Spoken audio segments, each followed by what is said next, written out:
marketing orang-orang di TikTok sekarang makin gila aja ya. Gue lihat ada artis yang dia itu sedang menjual obat diet, alias obat pelangsing kayak gitu ya. Padahal ya ini gue nggak tahu ini gila apa gimana gitu. Kenapa sih mesti harus bohong gitu? Kayak yang banyak dari mereka itu yang sebenarnya ya cuma promosiin aja, mereka nggak pakai produknya. Itu termasuk bohong nggak sih?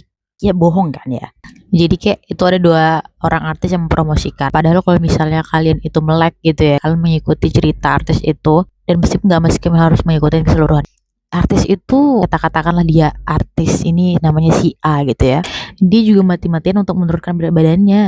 Dia ikut yoga, dia ikut pilates, habis itu dia nge-gym, kayak yang dia tuh kayak udah mulai pilates dari subuh. Jadi gimana dia nggak langsing gitu ya, karena dia melakukan banyak banget kegiatan olahraga. Nah jadi kayak tapi serta merta dia mempromosikan yang obat langsing itu, jadi kayak serta merta itu membuat dia langsing gitu. Ini kan pembohongan publik ya namanya. Nah terus si artis B ini juga, ini bukan artis sih tapi kayak influencer yang meranjak menjadi artis. Ini si artis B ini gue tahu banget gitu. Dia itu pernah ngomong di podcast bahwasanya dia bilang di keluarganya dia itu emang mereka tuh nggak ada yang gemuk, mereka tuh susah gemuk, alias mereka punya DNA itu DNA orang-orang yang kurus yang susah untuk gemuk. Sampai dia bilang dia tuh pernah dibully di sekolah karena dia itu kurus banget gitu. Terus what the heck gitu ya, di TikTok itu gue sebut aja langsung gitu ya. Nah di TikTok itu mereka jualan obat pelangsing, obat singset apa gitu ya. Kayak menurut gue nggak masuk akal. Kalian tahu nggak?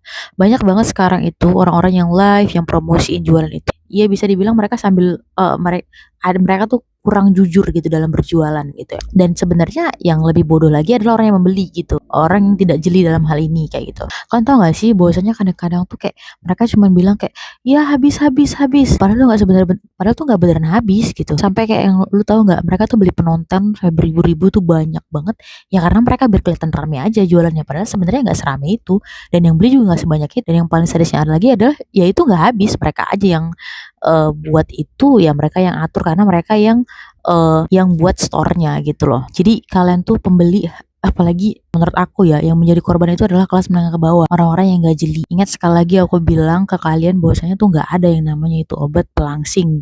Semua tuh butuh effort. Artis aja mereka aja melakukan banyak jenis olahraga, saya mereka mempromosikan obat langsing yang bisa serta merta buat mereka tiba-tiba langsung sling langsing, nggak mungkin. Jadi kalian benar-benar harus jeli, jangan mau jadi korban promosi dari orang-orang tersebut.